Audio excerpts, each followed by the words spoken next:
Hey, it's me, Smile McGee and Bernie. I've recorded this a few times because I haven't felt like I've gotten it right. We're gonna try it one more time, huh? Yeah. Can you sit down? No? Yeah. He's such a good dog. Anyway, welcome to Come Follow Me in Quarantine Week 7. Literally, guys, if we can survive 7 weeks of this, we can survive anything.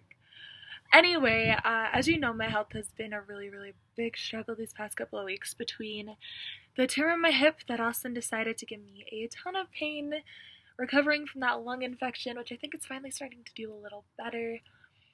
It's been a mess. So apparently brain fog has also been winning too, because the lesson that was actually meant for this week, I did last week. So we will do last week's lesson this week. But I'm kind of glad it fell that way because you're able to learn more about King Benjamin. And he really got me thinking. He's a really cool dude. So, King Benjamin, he was awesome. So, a lot of the kings back in those days were really cocky. You know, they wanted to be worshipped, they wanted to be worked for, they wanted people to feed them grapes while they were being fanned. But King Benjamin was not this kind of dude. As I was reading along in the lesson, he worked alongside his people. And when the people wanted to, like, worship him and tell him how great he was, he's like, no, back it up. I'm not the one who is great. God is the one who is great. And he constantly preached and spoke to his people about the greatness and awesome power of God. And the thing I really liked that he talked about is that he always reminded his people that there is something, and most importantly, someone that is bigger than themselves and bigger than what is going on in their lives. And that really stood out to me right now because are we remembering that during these times of uncertainty? As we watch the news, we see these protesters like freaking out because they can't go to Target. We're all scared because life isn't normal, but it's getting to dramatic extremes. And are we remembering during these times that God is bigger than all this?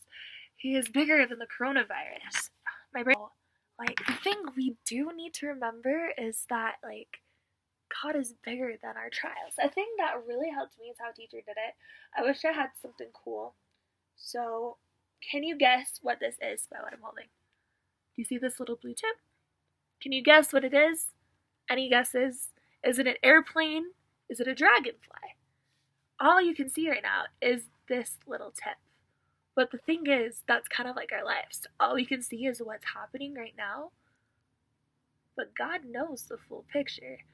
Right now, with this pandemic, he knows everything that's going to happen because of it. All we can see right now is the panic, the fear, the uncertainty, but we don't know that something beautiful is going to come through this. And we know that something beautiful is going to come through this because that's what he's promised us. He's promised us that no pain we'll go through is ever wasted, that we were created to have joy, that we will never be given more than we can handle, and that with him, anything is possible. If we were meant to have a magic cure and a magic fix, it would have happened. But the thing is, God knows what is going to come. He knows that something greater is going to come. And this relates to more than just the pandemic. This relates to every scary situation in our lives. Because often we get answers we don't want. I know a lot of times in my life, I'm super stubborn. I'll pray to God and I will want it my way. And then he'll give me an answer that is not the answer I wanted. I remember one time in particular, I wanted to try rollerblading. It was when I was younger. And you guys know me, I'm incredibly adventurous, but my joints dislocate easy, and I hurt myself really easy, and it was a bad idea to do it, but I wanted to do it.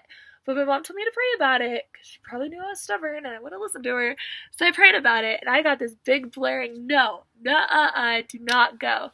And when I got that answer, I was basically like, shh, shh, I'm sorry, can't hear you, Heavenly Father, bad signal. And I did it anyway and ended up nearly breaking my tailbone. That's something small and stupid, but we do that in our day-to-day lives. We have that still small voice, that gut feeling that's telling us not to do something, or we do it anyway. Or we have that still small voice and gut feeling that tells us to go to this place that's unknown and scary, to trust God, to move forward, and we stay frozen in fear. But the thing is, God is bigger than our current situation. He's bigger than our fears. He's bigger than our trials. He's bigger than our struggles. He's bigger than this virus, even though this seems like the biggest thing right now. We have to trust Him. We have to trust that if life never goes back to normal, He will give us a normal that we are meant to have. We have to trust that whether we are thrown into the fire, He will either protect us and make it so we're not burned, or the miracle will be returning to Him, if that makes sense.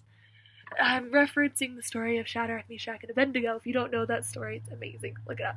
I lost my train of thought, but like this week, as I head to that surgeon appointment, I'm terrified, and I've felt strongly that this tumor needs to be removed. I've prayed about it. I've talked to people, like multiple doctors, and all but the surgeon who said they would do it agrees that it needs to be removed. But I'm moving forward, and I got an appointment with a local surgeon, and I'm trusting that God will lead me to where I need to go and where I need to be and what I need to do. But the thing is, you have to trust Him. You have to trust that there is more to this life than just your fears, your sorrows, your doubts, your uncertainties, your current situation. God knows you. He knows what's to come. He loves you and He wants you to be happy. You have to have faith in the process. You have to have faith that even when this is all you see, that there is a bigger, more beautiful picture that you can never guess. Trust Him. Have faith in Him. Hope, we talked about this in Institute. Hope is really just faith in like the spiritual, end game faith. Faith is like trusting in the moment that God will help you, but hope is trusting in the grand scheme of things that God knows what He's doing. So have hope. Have that end game faith. Trust God no matter what's happening, no matter what the outcome. Trust that He knows what He is doing with your life. That is the challenge I give you this week. I'm sorry I don't feel good and this is a little scatterbrained. But know that there is something bigger than yourself. There is someone bigger than yourself, and that is our Heavenly Father. He loves you like crazy. Nothing He does is just to torture you.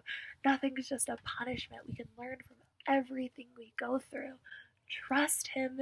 Move forward. If you liked this vlog, make sure to like, share, and subscribe. And if you want to see more of my content, make sure to follow me on Facebook, YouTube, and Instagram. And you can find my writing at themighty.com. Themighty.com under Megan and Marjorie. And if you're watching this on Sunday, which you will be watching on a Sunday because I'm posting it on Sunday, please send a prayer for that surgeon appointment tomorrow on Monday that it will go well. Have faith, stay strong, and as always, smile.